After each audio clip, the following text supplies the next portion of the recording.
Hi, welcome to the second episode of Gear Up and Get It Right. Let's turn up the pressure in this episode. Let's talk about SPGs. And I'm feeling a little bit, giving. So I'd like to talk about 3 misconceptions about our wonderful, simple device called an SPG, submersible pressure gauge. So join me on this episode and let's gear up and get it right. Gear up and get it right. Stay sharp and keep it tight. Water's cold, the pressure bites. Dive the deep end of the night. Unified team diving. All right, SPG, submersible pressure gauge. Let's talk about it because there is a lot of misconceptions about this item. Let's talk about the gauge itself. The dial itself has this little red section, that's 50 bar and below. Let's talk about, are they even obsolete? Like with all these transmitters in the world and computer technology, do we still need them? And the third one is, do we have to turn them away to be safe? So that we don't get the glass in our face. That's the reasoning behind it, right? You turn them up, open, you want to push it away from you because if the glass breaks, you get it in your face. So the first one, the red zone. Does that mean reserve? 50 bar? Because it's always 50 bar.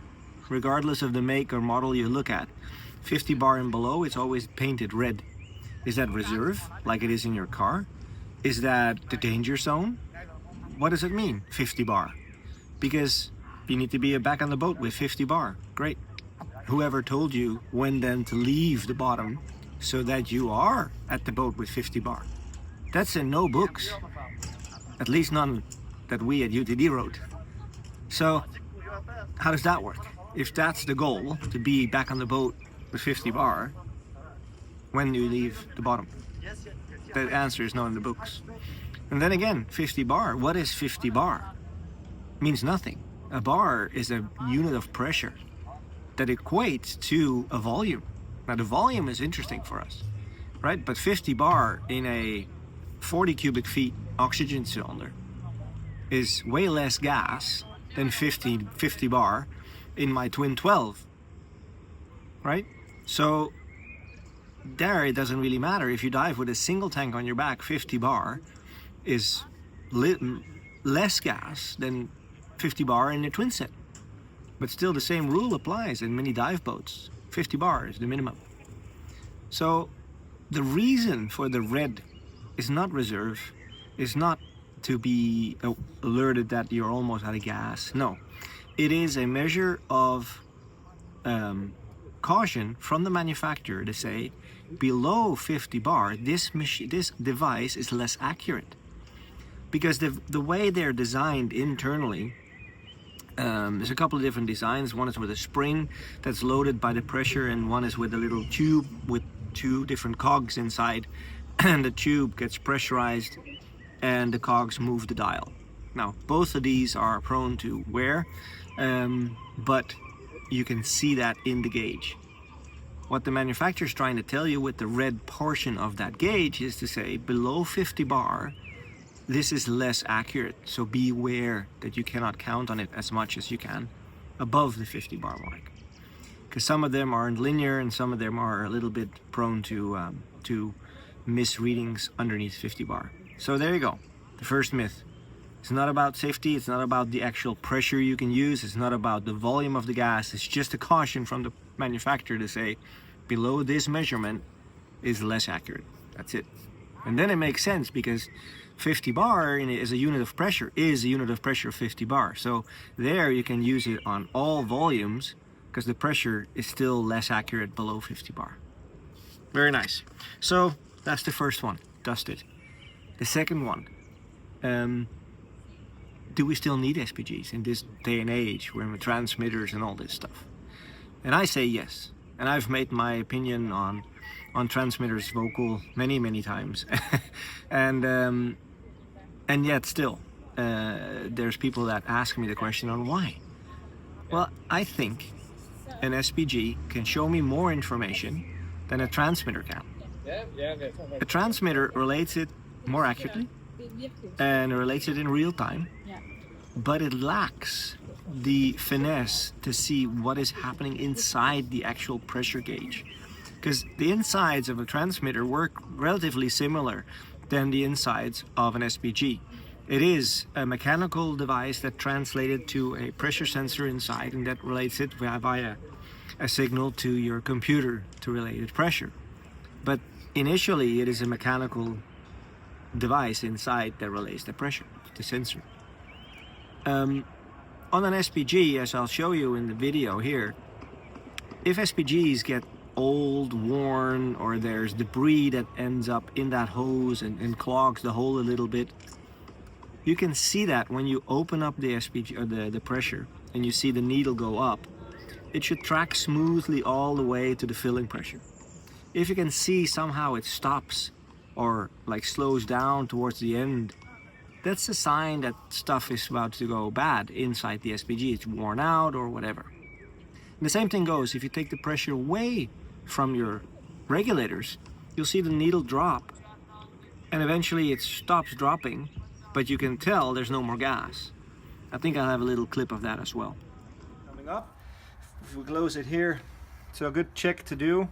Close the valve, purge your regulator, and see if the needle tracks smoothly, as it does here. But now it stops. It goes down very, very slow, but there's no more pressure in the hoses, as you can hear. The hoses are empty.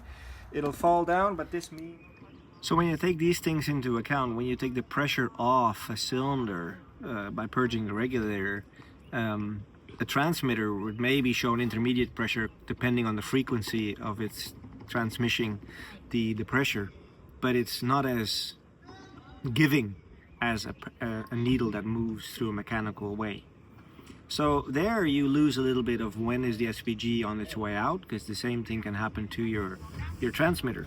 Because the SPG hoses and any high pressure hoses are the only hoses on your regulator system that don't have a way out.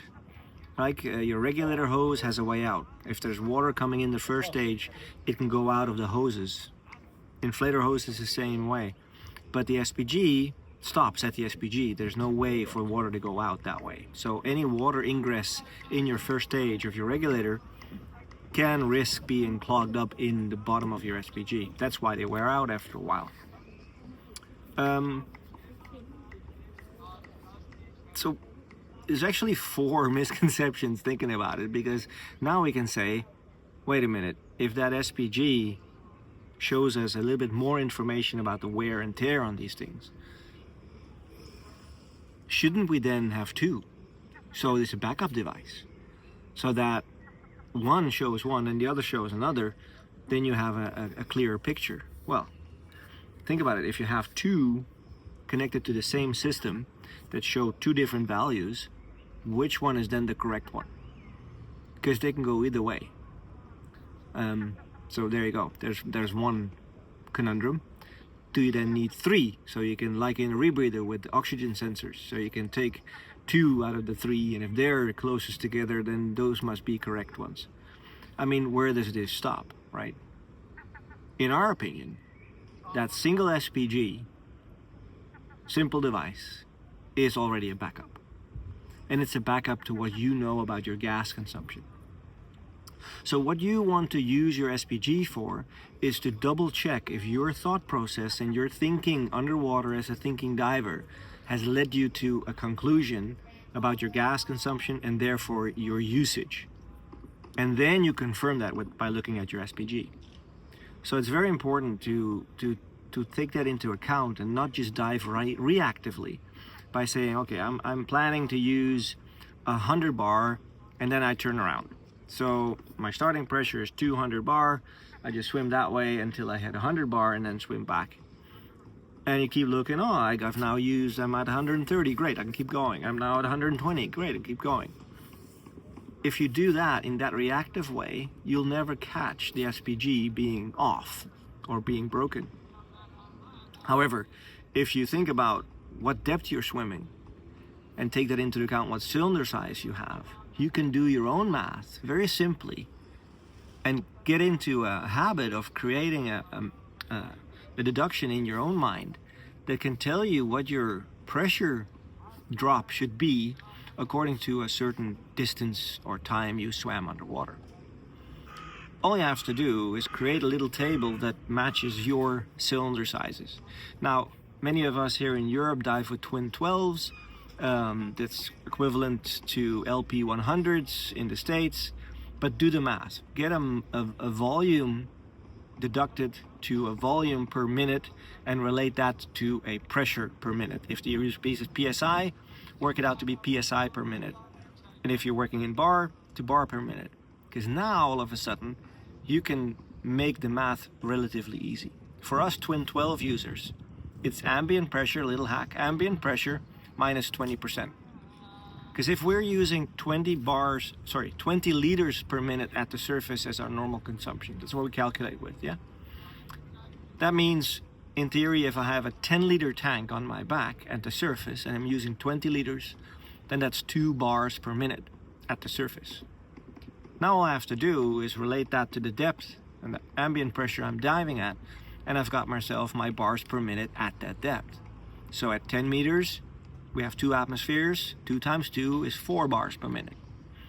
At 30 meters, I have 4 atmospheres. 2 times 4 is 8 bars per minute. So after 10 minutes of swimming, my 10-liter tank on my back, or an aluminium 80, roughly 10 liters, I can say, okay, great. I've used X amount of bars out of my cylinder. And then you pick up your SPG and confirm that. Perfect, now it works. Very nice.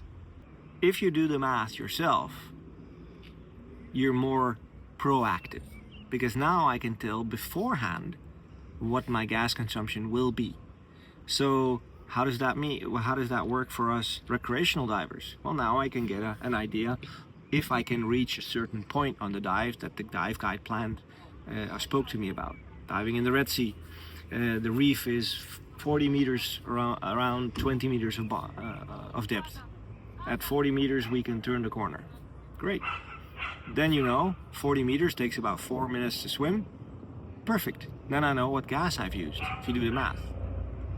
For us technical divers, we can take it even a step further. Because if I use ratio deco, which is a topic for another video maybe, then I can calculate my decompression on the fly before it happens.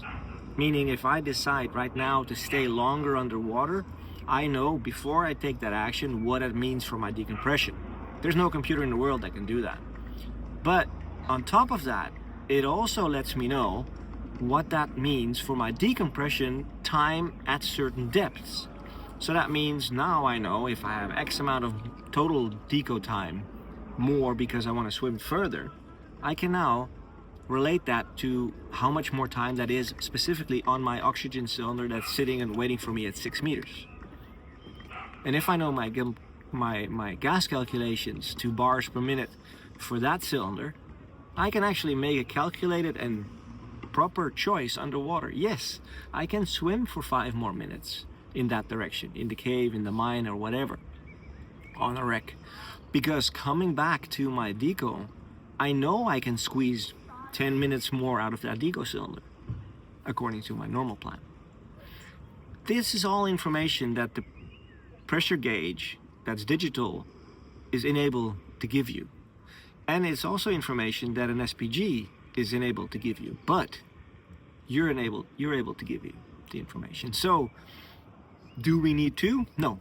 The first SPG we have, the little analog gauge, is already perfectly accurate as a backup device because we are doing the primary calculation and we're using our instruments to confirm what we already guess or know. Simple as that. On top of that, if you think about, if you want to confirm your pressure in a gas sharing situation, our protocol says you establish the gas situation, you make sure the team is calm and collected, you communicate an exit strategy, and you show your teammate that you're sharing gas with your SPG to confirm, hey buddy, I got you. I got rock bottom, I got enough gas for you and me to make it back to the surface or next available gas source. Everyone can read an SPG because they're all the same. We can then also rule out that if I show you a completely new computer screen to you and you have to find between the gazillion numbers that are on there which one is the pressure gauge. And sometimes there's two, because there's one on the stage bottle and there's one on the bailout bottle, and there's four maybe in there. It just becomes a hassle. It just becomes less easy to deal with. And I can keep going. I mean, go into murky situations like we were just diving in the caves in Sardinia, where there are sea caves. In the very beginning of the caves is salt water being pulled in, and the fresh water is sitting on top, and in the layer in between, the helocline as it's called, it creates this very turbid, almost like oily looking water that is very unclear to see through. So if you're looking at your computer, you can see gobbledygook, it's just all screen. But if you look at your SPG, you can't see the numbers, but you can see the red arrow or the black arrow on the white dial or whatever it is. That contrast is still there. And you can see if it's there, or there. You can't make out if it's 55 bar or 125 bar or whatever, but you can get, okay, it's more than 100, or it's closer to 150 than 100.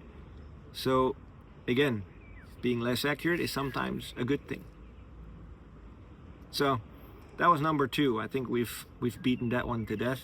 They are not obsolete. The newer designs do not give you more information. So I think they're a waste of money, and they confuse more than they're good for. And now let's look at the third one. Are they dangerous? Should you look away when you turn on your cylinder? What happens if the glass pops off? And what happens if whatever? Is it dangerous? Now I'm gonna actually clip to the older video I made of a younger, prettier me, but you'll see it's just as accurate and it's just as good. It's filmed in front of an old dive shop that I used to run, so I'll clip over to younger me, and I'll see you shortly. All right, let's prove. Here we have an SPG. It's actually broken. On a little side note, you can see the SPG is broken because there was a little delay in the arrow or the needle coming up. If we close it here, so a good check to do. Close the valve, purge your regulator, and see if the needle tracks smoothly, as it does here. But now it stops. It goes down very, very slow, but there's no more pressure in the hoses, as you can hear. The hoses are empty. It'll fall down, but this means that there is debris or calcium build up in this SPG. That's why it's broken, and we took it off and replaced it. But now I'll show you. There, as you can see, there's still air going through because it's measuring fine. But I'll show you, there's no danger in a high pressure hose. There's no danger.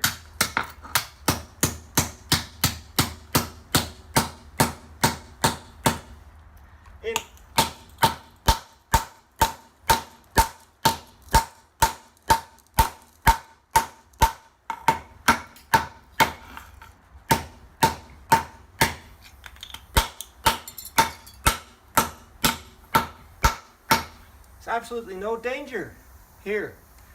I don't think this is a reasonable scenario that you'll ever expose your SPG to this, but there's no danger here. So even if you completely, you can almost stop this with your finger. It's a low flow system. You can still dive or exit the dive. There's no danger in SPGs. The danger is in those low pressure hoses. If they break, then you need to react fast. But these have a small, tiny hole. I'll show you. Look, here you can see there's a tiny little prick here, tiny little hole here. And this is a broken SPG hose which you cut up for teaching purposes. But as you can see, there's a tiny little hole there. And that's why the flow is so low. So yes, the SPG will pop off, as you can see on the video, but it's not gonna, pop off spectacularly and hit you in the face. Well, I hope you enjoyed that, especially the last part of me bashing the living daylights out of that SPG. As you can see, there was no danger there. These things are built to show pressure and not create flow. That's why I showed you that little tiny little hole in the hose. It only needs to get flow through and pressure through and no flow. So I hope you enjoyed this second episode of Gear Up and Get It Right. Leave your comments down below if you think there are more things we need to know about the SPG, if you have any questions, and then or if you have another suggestion for another episode of this series. And then if you like this video, remember to like and share and subscribe to our channel. I can see in the statistics that 80% of your viewers aren't subscribed, so why not subscribe and be notified when the next episode of Gear Up and Get It Right is online. All right, for now, stay sharp and see you out there.